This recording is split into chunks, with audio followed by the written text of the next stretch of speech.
Merhabalar, kanalıma hepiniz hoş geldiniz. Öncelikli olarak Türkiye'den ve yurt dışından beni takip eden ve aramıza yeni katılan tüm dinleyicilere, izleyicilere sevgi ve selamlarımı gönderiyorum. Bugün yine niyetlerimizi alacağız. Fincanımızdaki bize verdiği mesajları birlikte yorumlayacağız.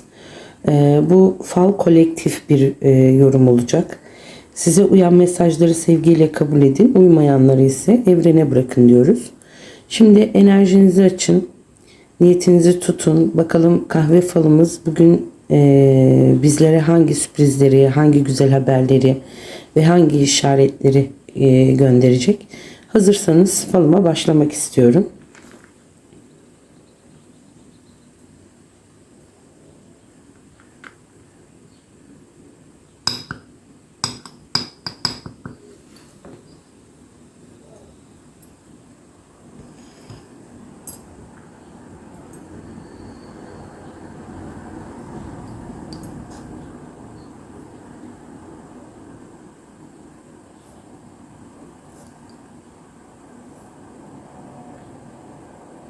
Evet.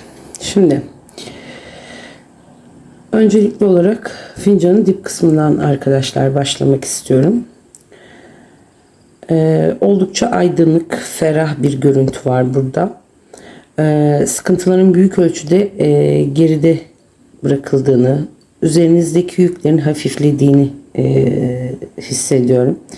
Dip kısmında 2 tane büyük kısmet görüyorum. Bunlardan biri gerçekten çok büyük. Hayatınızda önemli bir kapıyı açabilecek kadar güçlü bir kısmet.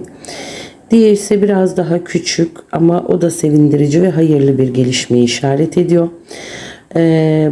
Aynı zamanda burada kıskaçları olan sanki belirgin kıskaçları olan bir figür görüyorum. Bu yengeçi de çağrıştırıyor bana. Elinize sıkı sıkıya tutacağınız bir fırsatı, hakkınızı alacağınız bir durumu ya da sabırlı beklediğiniz bir konunun artık sonuç vereceğini gösteriyor. Şimdi dip kısmının bu kadar aydınlık olması ise tüm kısmetlerin hayırlı bir şekilde size ulaşacağını ve önünüzde daha ferah bir dönemin başlayacağını söyleyebilirim.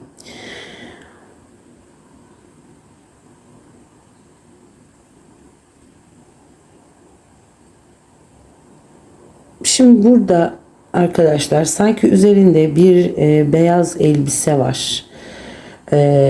Bir süliyet var. Beyaz renk bana her zaman temizliği, hayırlı haberleri ve güzel niyetleri çağrıştırır. Bu kişi sanki huzur veren bir enerji taşıyor. Hemen yanında ise bir kepçe arkadaşlar. Bakın şurada.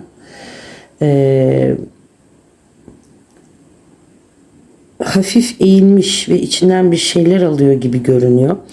Bu da nasibin toplanmasını, emeklerin karşılığının yavaş yavaş alınmasını ve haneye gelecek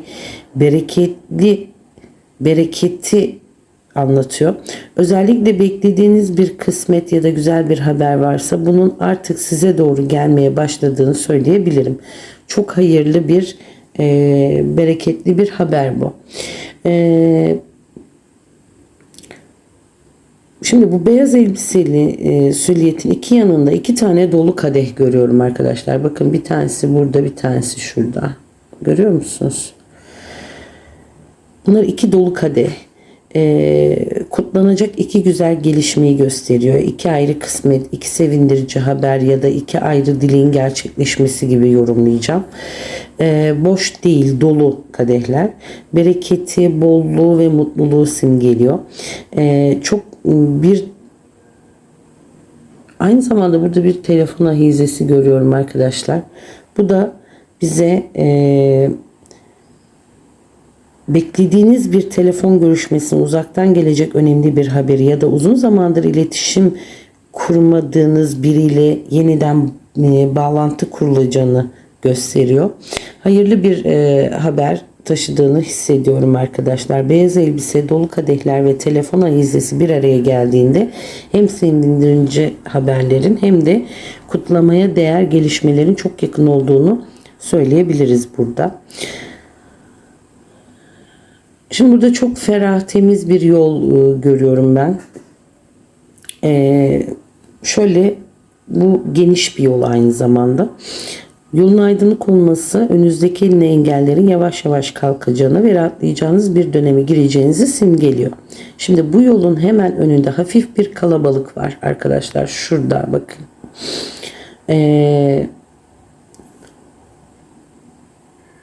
Bu kalabalık bana bir toplantıyı, aile ortamı, davet ya da insanların bir araya geldiği hayırlı bir buluşmayı çağrıştırdı. Şimdi bu kalabalığın arkasından yol devam ediyor. Bakın şu taraftan. Yani sizi kısa süreli meşgul edecek bazı gelişmeler olsa da sonunda önünüz açılıyor. Hedefinize ulaşacağınız, yolunuzun netleşeceği, hayırlı bir başlangıç yapacağınız güzel bir süreç diyorum ben burada.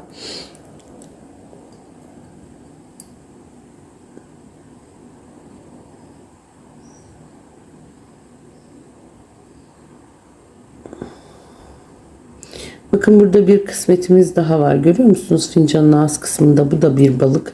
Yani yolların açık olması kısmetle birlikte açılacak arkadaşlar.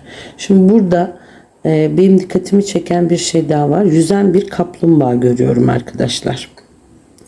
Burada sanki suda yüzen oldukça hayırlı sembollerden biridir bu arada.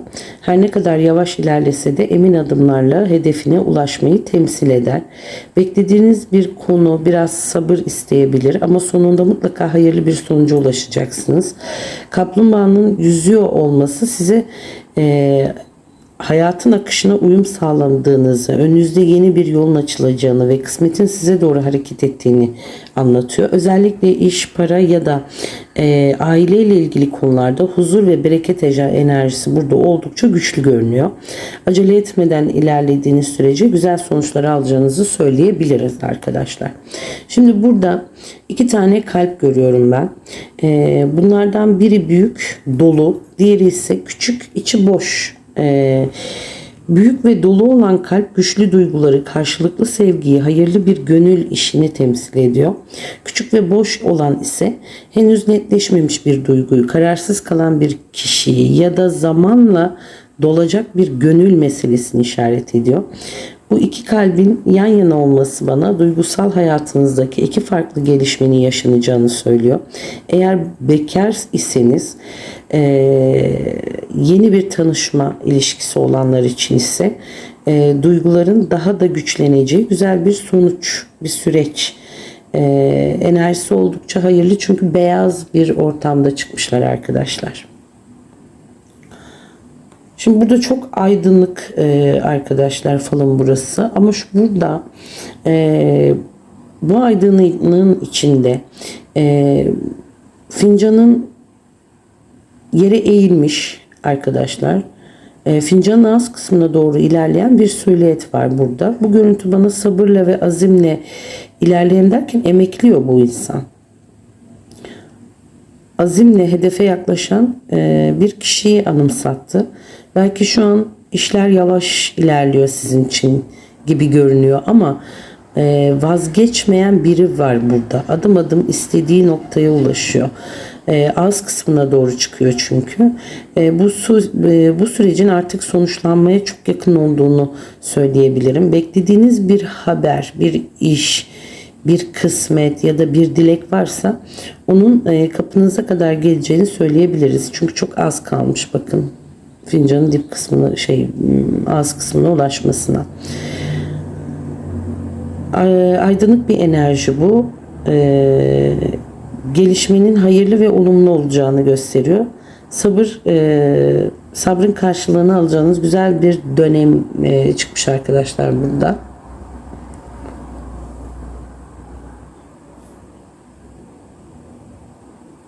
Şimdi fincanın bu 2 kısmetin hemen karşısında bir detay daha var canlarım.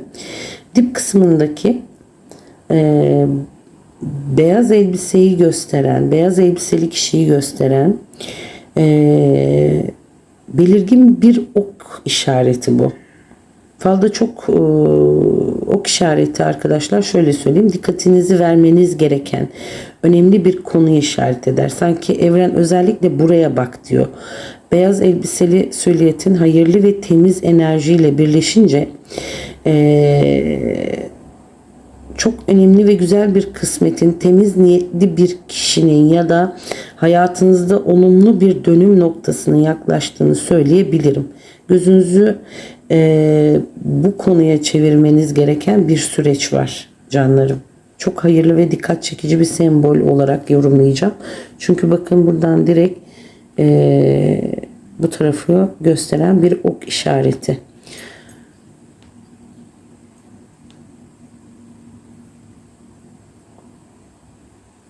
Aynı zamanda burada sanki bir bıyık da olabilir bu. Bakın ağız, açık ağız. Bir bıyık ve ağız açık arkadaşlar. Bu da bize sanki yakın zamanda yapılacak önemli bir konuşma, yüz yüze bir görüşme ya da uzun zamandır söylenen ya da söylenmeyen bazı sözlerin artık dile geleceği. Bıyıklı olduğu için bu erkek diyorum.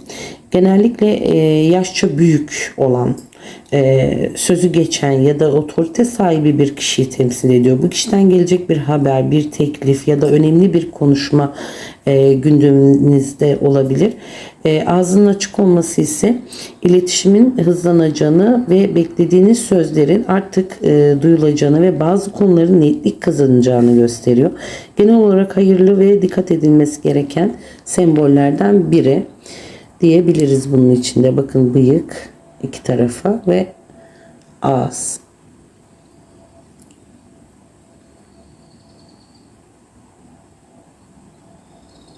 Şimdi burada bunu bir topuklu ayakkabı olarak da değerlendireceğim arkadaşlar. Kolektif ya. Burada topuklu bir ayakkabı var ve süliyet bu ayakkabıya da eğilmiş olabilir arkadaşlar.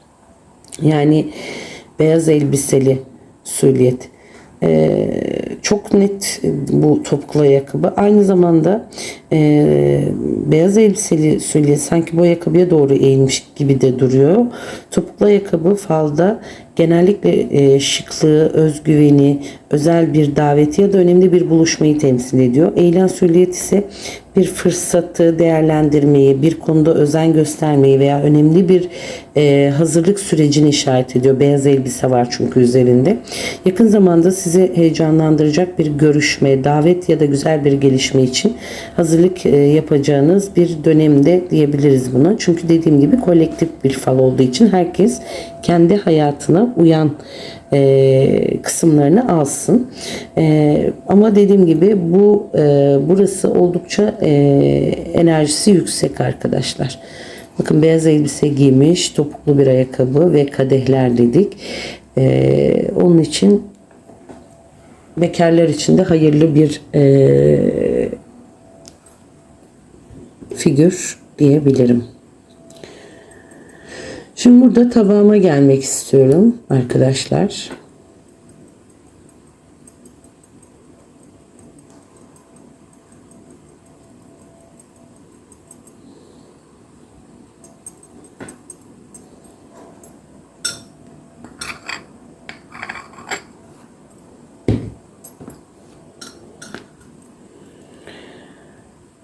Şimdi tabağın dip kısmında sanki bana dip kısmında değil, pardon, dip demeyelim buna, tabağın artık dökülme uç kısmında, döküldüğü yerde bir soru işareti belirdi arkadaşlar. Bu soru işareti şöyle diyeceğim ben buna. Uç kısmında belirmiş. Yani bu da net bir soru işareti. Cevabı henüz netleşmemiş bir konuyu, merak ettiğiniz bir meseleyi ya da kafanızı kurcalayan bir kararsızlığı temsil ediyor. Ancak tabağın dökülme kısmında çıkmış olması bu belirsizliğin çok uzun sürmeyeceğini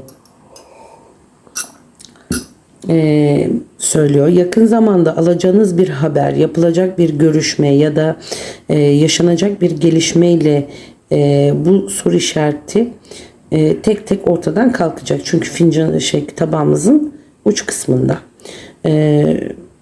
Şu an aklınızı meşgul eden konu netliğe kavuşacak ve içiniz rahatlayacak gibi görünüyor burada arkadaşlar.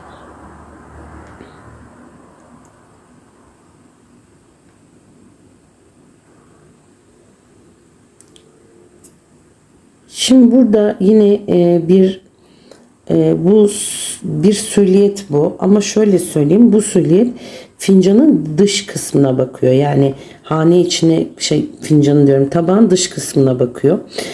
Dışarıya bakıyor. Hane içine bakan bir sima veya süliyet değil bu. Tabağın içi, şu tabağın içi şurası hane olarak nitelendiriyorum ben. Şimdi dışarıya bakan dış dünyayla bağlantılı gelişmeleri, uzaktan gelecek haberleri, yolculuğu, şehir dışı ya da yurt dışı bağlantılı bir konuyu temsil ediyor. Şimdi bu kişi bulunduğu ortamdan çıkmak isteyen ya da gözünü yeni başlangıçlara çevirmiş biri de olabilir. Yani enerji hanenin içinde kalmıyor. Dışarıya doğru açılıyor. Bu da bana dışarıdan gelecek kısmeti, önemli bir haberi ya da hayatınızda yeni bir kapının açılacağını gösteriyor. Özellikle yol, taşınma, iş değişikliği ya da uzaktaki bir kişiyle ilgili güzel gelişmeler gündeme gelebiliyor burada arkadaşlar.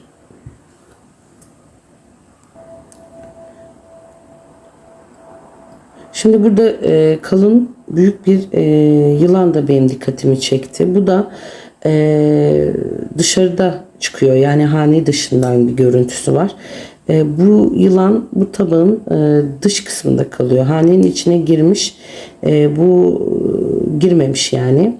Bu benim için önemli bir ayrıntı. Falda yılan bazen kıskançlık, dedikodu ya da temkinli olunması gereken bir kişiyi simgeliyor. Ama dışarıda kalmış olması bu enerjinin size doğrudan zarar vermeyeceğini, olası olumsuzlukların hanenize giremeyeceğini gösteriyor. Şimdi burada dilini çıkarmış gibi görünüyor sanki. Laf, şöyle söyleyeyim. Bu laf taşıyan, çok konuşan ya da çevrede dedikodu yapan arkadaşlar bir kişi işaret ediyor. Yine de bu enerji dışarıda kaldığı için etkisinin sınırlı olduğunu söyleyebilirim. Siz kendi yolunuza odaklanın. Odaklandığınız sürece arkadaşlar bu durum sizi fazla etkilemeyecek diyebiliriz.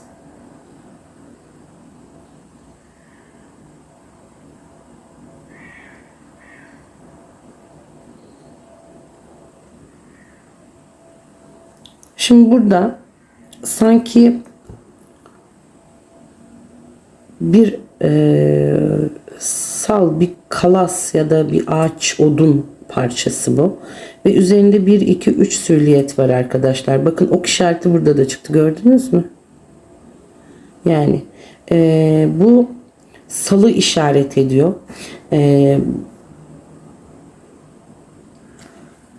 Ok işaretinin yönünde duruyor zaten bu salda. Bu 3 süliyet oluyor, üzerinde var. 3 kişi aynı amaç için bir araya gelmiş gibi. Bana ortak bir işi, aile içinde yapılacak bir görüşmeyi ya da 3 kişinin birlikte hareket edeceği hayırlı bir gelişme bu. Yine çok net bir işaret olarak salı işaret ediyor. Bu da bana evrenin bu sembole yine dikkat et dediğini hissettiriyor.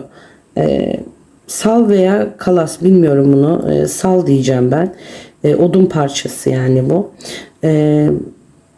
Ve 3 kişi üzerinde zorlu bir dönemi birlikte aşmayı, güvenli bir şekilde karşı kıyıya geçmeyi, destek alarak ilerlemeyi simgeliyor. Tek başınıza değil, size destek olacak kişilerle birlikte önemli bir sürece hayırlısıyla bu süreci bu kişilerle atlatacağınızı söyleyebiliriz arkadaşlar. Şimdi burada şurada arkadaşlar sanki gözlerinde güneş gözlüğü var ve hanenin içine bakan yuvarlak simalı bir silüet ama karanlık değil, beyaz, yani iç açıcı ama güneş gözlüğü var gözünde. Yani bu hanenin içine doğru bakıyor. Enerjisi karanlık değil, tam tersine beyaz, iç açıcı ve ferah bir görüntü dediğimiz gibi. Ancak dikkatimi çeken bir detay gözlerindeki güneş gözlüğü. Bana bazı şeyleri henüz tam olarak göstermeyen, duygularını veya niyetini çok belli etmeyen bir kişiyi sanki anımsattı. Kendini koruyan ya da her şeyi açık etmeyen bir enerji var burada. Ama silüetin beyaz olması, aydınlık olması niyetinin hayırlı olduğunu, kötü bir enerji taşımadığını gösteriyor. Haneye bakıyor olması ise bu kişinin size doğru gelecek bir haber, bir görüşme ya da olumlu bir gelişmeyle bağlantılı olabileceğini söylüyor. Yakın zamanda bu kişinin gerçek niyetini daha net göreceğinizi hissediyorum arkadaşlar.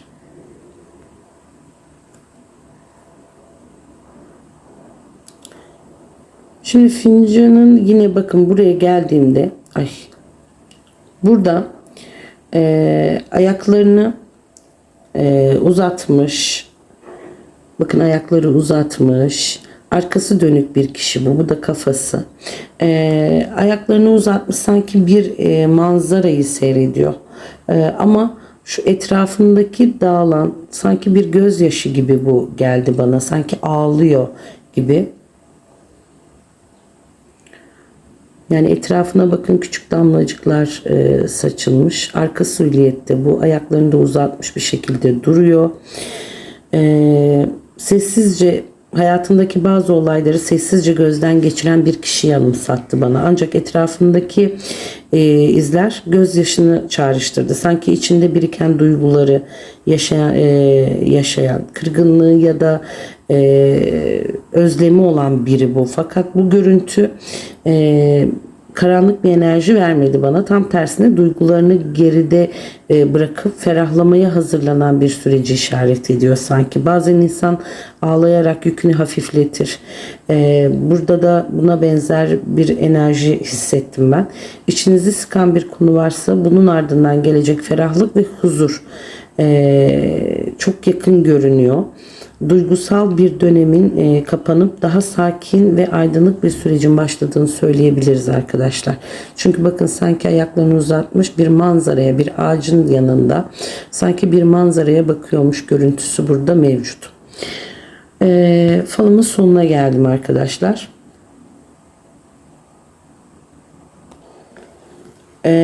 Fincanımızda birbirinden güzel mesajlar, hayırlı kısmetler ve dikkat edilmesi gereken işaretler vardı arkadaşlar. Dilerim bu yorumdaki güzel enerjiler hayatınıza en hayırlı şekilde yansısın. Unutmayın, fal yol gösterir. En güzelini ise her zaman bize zaman gösterir. Hepinizin yolu açık, kısmeti bol, hanesi huzurla dolu olsun. Bir sonraki fal yorumumda yeniden buluşmak dileğiyle, sevgiyle ve sağlıkla kalın. Hoşça kalın diyorum. Bu arada kanalımı beğenmeyi, abone olmayı ve bildirim zilini açmayı unutmayın. Çünkü burada her sabah bir fal bakıyorum. Sağlıcakla kalın. Hoşça kalın canlarım.